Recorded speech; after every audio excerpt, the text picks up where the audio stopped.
noite. Boa noite. Vamos ver hoje no Repórter Brasil. No Rio de Janeiro, uma lei prevê multa para empresas que divulgarem propagandas com conteúdo machista ou que estimulem a violência contra a mulher. Mega operação desmonta uma quadrilha de roubo de cargas na capital fluminense. A febre amarela mata todos os macacos de um parque em São Paulo. Na série sobre a água, vamos mostrar como a falta de saneamento contamina rios como Tietê.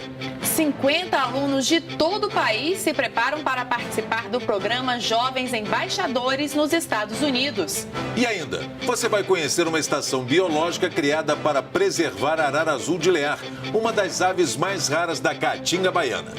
De Brasília e com emissoras públicas de todo o país, começa agora o Repórter Brasil.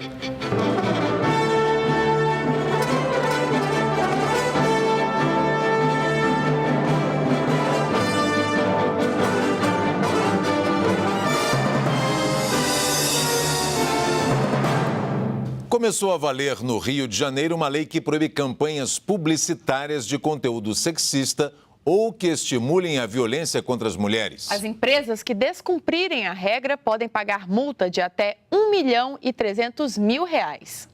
A cultura machista ainda faz parte do cotidiano de muitos brasileiros. Nós não temos direitos iguais, nós ainda ganhamos menos do que os homens e nós, mulheres negras, ganhamos menos ainda do que os homens negros e os homens brancos. Por que tantas coisas o homem pode fazer e a mulher não pode fazer?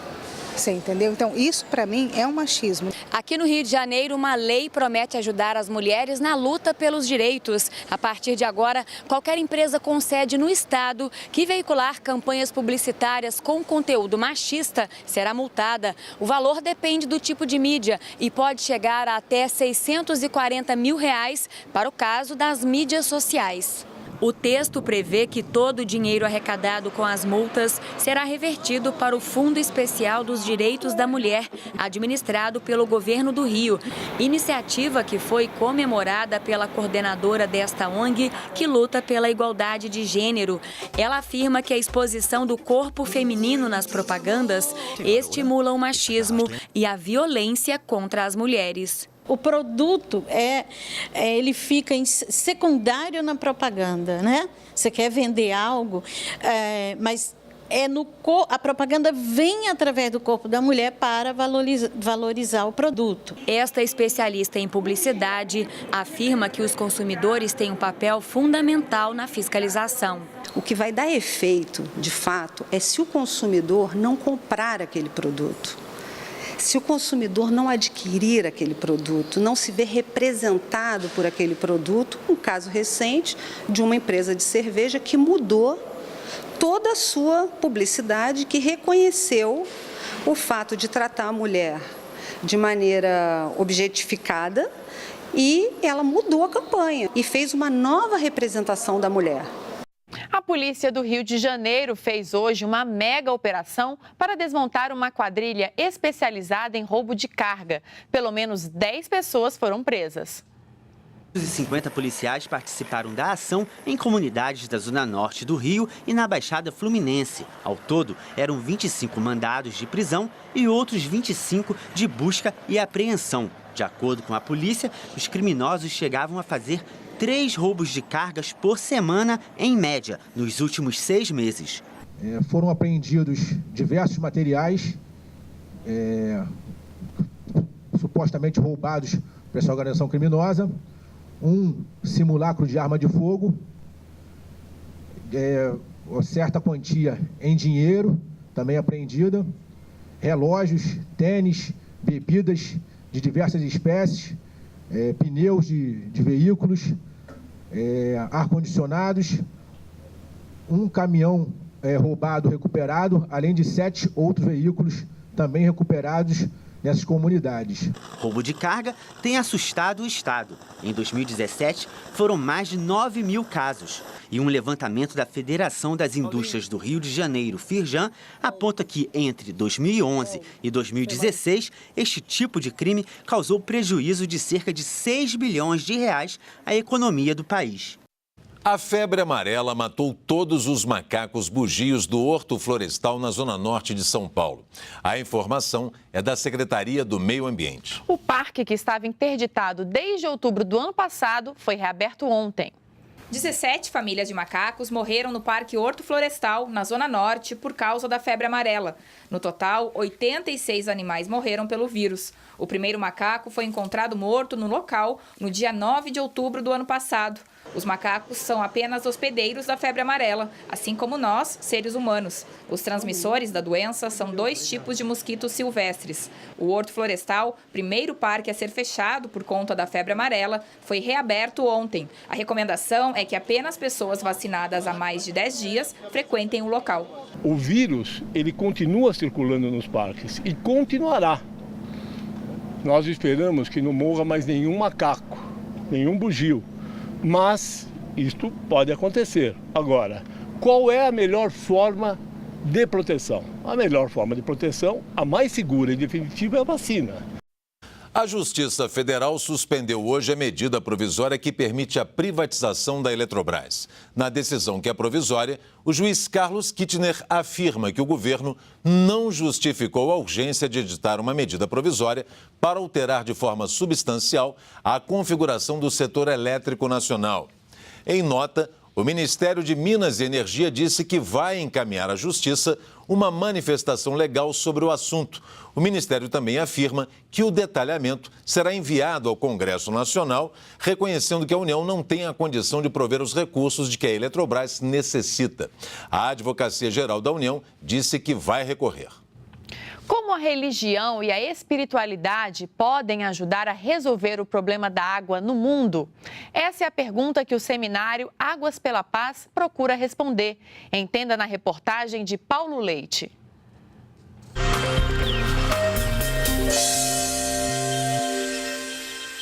Há 2 meses do Fórum Mundial da Água, líderes espirituais de diferentes religiões se reuniram para discutir o assunto. Um dos incentivadores do encontro é o guru Sri Prem Baba. Ele pregou união e lembrou que sem água não existe vida. Nós estamos condicionados a enxergar a água como um produto que pode ser comercializado. Mas a água é muito mais. A água é a causa da vida, é a razão de estarmos aqui. A sociedade se organiza em torno da água, né? E a água está nos transmitindo uma poderosa mensagem. Ela está se acabando. Nessa mesma linha, o secretário-geral da CNBB, a Confederação Nacional dos Bispos do Brasil, disse que a água não é apenas produto, nem serve só para gerar energia. Nós queremos calcular tanto que daqui a pouco vira H2O. E deixou de ser um elemento essencial da nossa vida. E como é que religião pode mudar a nossa relação com a água? O diretor da União Nacional das Entidades Islâmicas no Brasil explica. As tradições religiosas, eles têm uma visão muito sagrada em relação à água. Então isso aqui, essa dimensão ajuda muito para que o ser humano ter essa dimensão que hoje, infelizmente, está cada vez um pouco afastado dessa visão sagrada. O encontro só termina amanhã e, além de religiosos, reúne professores, especialistas e políticos. O assunto é sempre a água, uma troca de experiências e de opiniões que antecede o maior evento sobre água do mundo. O Fórum Mundial vai ser realizado aqui em Brasília em março deste ano. As ocupações irregulares e a falta de saneamento básico em muitas cidades estão entre os vilões da contaminação de boa parte da água doce do país. Um exemplo da destruição dos rios é o Tietê, em São Paulo. Ele é considerado morto por ambientalistas em algumas regiões por onde passa, mas a água da nascente é pura. É o que você vai ver na terceira reportagem da série sobre este bem precioso.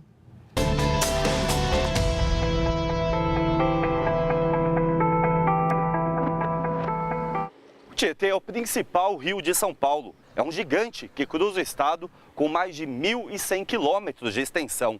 E é bem aqui onde fica a nascente dele, onde o rio começa a se formar. E bem aqui, a água é completamente limpa, cristalina. A água brota de vários pontos. Tem que ter toda essa vertente ao nosso redor, com mata nativa, para proteger o solo, para facilitar a infiltração de água no lençol freático. E aí vai descendo vagarosamente e nasce o rio Tietê. Então aqui seria o início dele. Daqui para frente, centenas de outras nascentes, que são os afluentes, vão entrando no rio principal. Gastão é diretor do Parque Estadual Nascentes do Tietê, em Salesópolis, a 80 quilômetros da capital, e se orgulha da pureza da água. É aquele besourinho que é o principal indicador, que é a mãe d'água. Aonde estiver a mãe d'água, realmente a água está de qualidade para a gente poder consumir. Escondido debaixo das pedras aqui, a gente vai ter girinos de sapas e rãs. Por que a sapa e a rã desovou aqui? Porque a água está de qualidade, ela está boa. Vamos fazer um teste. Aí, quer ver? É só pegar ela na mão aqui, ó. Aí, ó. Depois de beber, você não vai gostar da outra água, não. A poucos quilômetros da nascente, o Tietê ganha tamanho, mas começa a ficar poluído ao chegar à Grande São Paulo. A quantidade de esgoto sem tratamento que vai para os rios, de lixo, de desmatamento, enfim, de tudo aquilo que é poluição gerada por fuligem de carro e que acaba indo para os córregos e afluentes do Tietê e contaminando o maior rio do estado de São Paulo.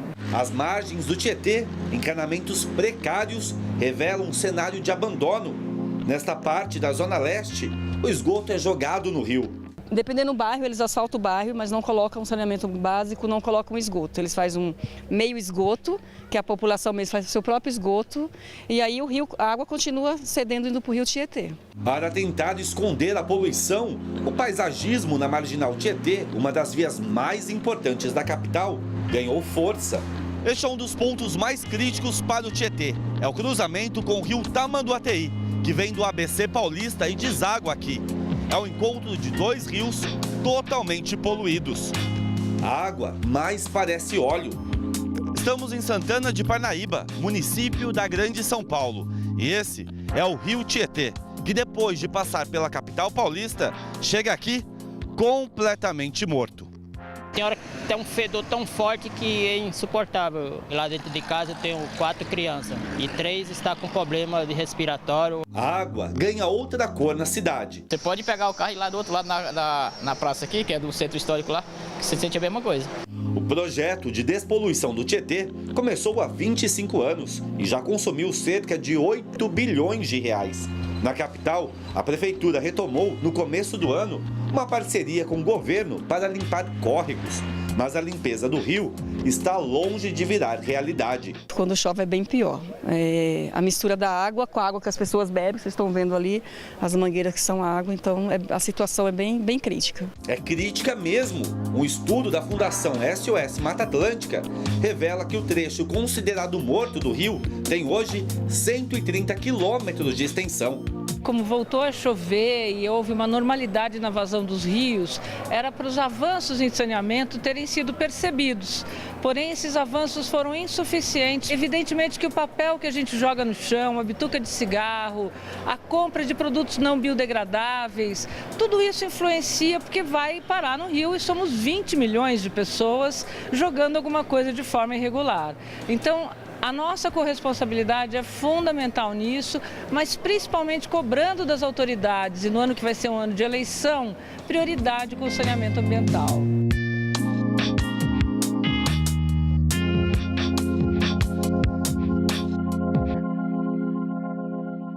Na reportagem de amanhã, você vai ver a situação de mananciais que abastecem milhares de pessoas e o risco de novas crises do abastecimento. Nas últimas 48 horas, a quantidade de chuva que caiu em Santa Catarina foi o dobro do volume previsto para todo o mês de janeiro. Por causa das enchentes e enxurradas, 3 pessoas morreram. Um homem caiu em um bueiro. Outro morreu após tentar atravessar uma rua inundada. Esses casos foram na capital, Florianópolis. Em São João Batista, uma menina de 7 anos morreu após uma árvore cair na casa onde ela estava. E ainda, um homem está desaparecido. Ele também foi tragado por um bueiro. A orientação da Defesa Civil Estadual é que os moradores evitem sair de casa. A Prefeitura de Florianópolis decretou situação de emergência. Abrigos foram disponibilizados. As inundações se espalharam. Em vários bairros, faltou luz. Por causa dos alagamentos, até ônibus tinham dificuldade de passar. Em São João Batista, na região metropolitana, uma menina de 8 anos morreu e a irmã dela, de 13, ficou ferida depois que uma árvore caiu sobre uma garagem. Balneário Camboriú foi um dos locais mais afetados. De acordo com a Defesa Civil, mais de 200 pessoas foram desalojadas pelas chuvas e quase 60 residências foram danificadas. Daqui a pouco vamos mostrar. Em 6 meses, praticamente dobrou o número de polos de educação à distância. São mais de 13 mil em todo o país. E a gente quer saber, você faria um curso à distância? Faria, porque o curso à distância você tem a facilidade de não ter que estar todo dia numa universidade. E hoje, com a tecnologia, é praticamente a mesma forma de se fazer um curso presencial. Vale a pena. Depende também da instituição que oferece o curso. Mas pode ser um curso bom? Sim, pode. Eu não faria, eu acho que não tem a mesma qualidade que um curso presencial.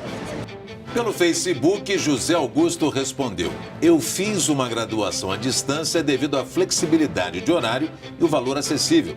Tive a mesma formação que a presencial e a mesma qualidade. A TV Brasil é 10. Você acompanha a nossa programação em alta definição de som e imagem na operadora NET no canal 531 em todo o país.